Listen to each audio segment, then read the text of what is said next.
Josué capítulo 8. Obediencia y victoria. El Señor exhortó a Josué: no tengas miedo ni te acobardes, toma contigo a todo el ejército y ataquen la ciudad de Ai. Yo les daré la victoria sobre su rey y su ejército.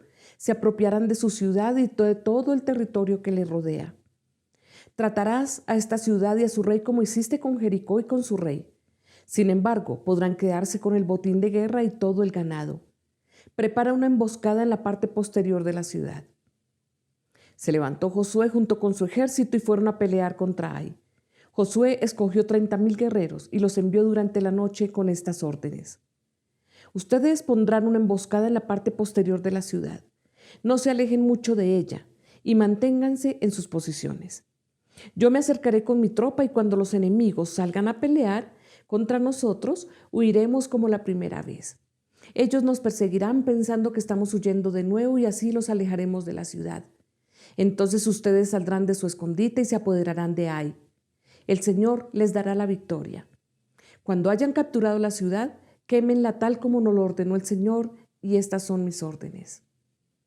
Dicho esto, Josué envió a los guerreros a preparar la emboscada y ellos se apostaron entre Betel y Ai, al oeste de la ciudad, mientras él, por su parte, pasaba esa noche con su ejército.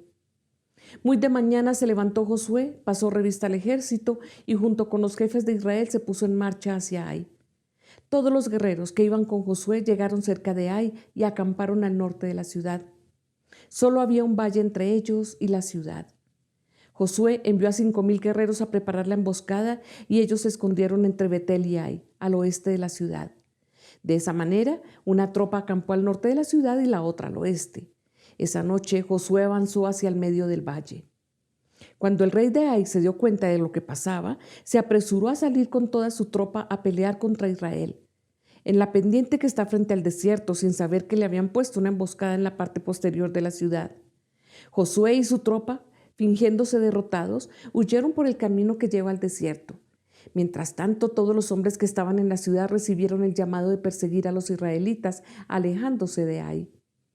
No quedó ni un solo hombre en Ai o en Betel que no hubiera salido a perseguir a Israel, de modo que la ciudad de Ai quedó desprotegida. Entonces el Señor le ordenó a Josué: apunta hacia Ai con la jabalina que llevas, pues que en tus manos entregaré la ciudad. Y así lo hizo Josué. Al ver esto, los que estaban en la emboscada salieron de inmediato de donde estaban y entrando en la ciudad la tomaron y la incendiaron. Cuando los hombres de Ai miraron hacia atrás, vieron que subía de la ciudad una nube de humo. Entonces se dieron cuenta de que no podían huir en ninguna dirección, porque la gente de Josué, que antes huía hacia el desierto, ahora se lanzaba contra sus perseguidores.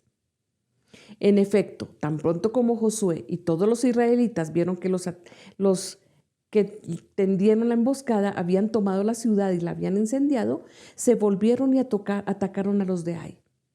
Los de la emboscada salieron de la ciudad y persiguieron a los guerreros de Ai, y así estos quedaron atrapados por todos lados. Los israelitas atacaron a sus enemigos hasta no dejar ni fugitivos ni sobrevivientes. Al rey de Ai lo capturaron vivo y se lo entregaron a Josué. Después de que los israelitas terminaron de matar a filo de espada en el campo y el desierto a todos los guerreros de Ai que habían salido a perseguirlos, regresaron a la ciudad y del mismo modo mataron a todos los que quedaban. Ese día murieron todos los habitantes de Ai, como 12,000 hombres y mujeres. Josué mantuvo extendido el brazo con el que sostenía su jabalina hasta que el ejército israelita exterminó a todos los habitantes de Ai. Y tal como el Señor había mandado, el pueblo se quedó con el botín de guerra y todo el ganado. Luego Josué incendió la ciudad, reduciéndola a escombros, como permanece hasta el día de hoy. También mandó ahorcar en un árbol al rey de Ai y ordenó que dejaran su cuerpo colgando hasta la tarde. Al ponerse el sol, Josué mandó que bajaran el cuerpo del rey y que lo arrojaran a la entrada de la ciudad. Asimismo pidió que se amontonaran piedras encima del cadáver, y ese montón de piedras permanece hasta el día de hoy. La lectura de la ley en el monte Ebal. Entonces Josué levantó en el monte Ebal un altar al Señor, Dios de Israel, tal como Moisés, siervo del Señor, había ordenado a los israelitas. Lo levantó de acuerdo con lo que está escrito en el libro de la ley de Moisés, un altar de piedra sin labrar, es decir, que no habían sido trabajadas con ninguna herramienta. En él ofrecieron holocaustos y sacrificios de comunión al Señor. Allí, en presencia de los israelitas, Josué escribió en tablas de piedra una copia de la ley que Moisés había escrito. Todos los israelitas, con sus jefes, oficiales y jueces, estaban de pie a ambos lados del arca del pacto frente a los sacerdotes levitas que la cargaban en hombros. Tanto los israelitas como los inmigrantes tomaron sus posiciones, la mitad de ellos hacia el monte Gerizim y la otra mitad hacia el monte Ebal, tal como Moisés, siervo del Señor, había mandado cuando bendijo por primera vez al pueblo de Israel. Luego Josué leyó todas las palabras de la ley, tanto las bendiciones como las maldiciones, según lo que estaba escrito en el libro de la ley. De esta lectura que hizo Josué ante toda la asamblea de los israelitas, incluyendo a las mujeres, a los niños y a los inmigrantes, no se omitió ninguna palabra de lo ordenado por Moisés. Esta es palabra de Dios.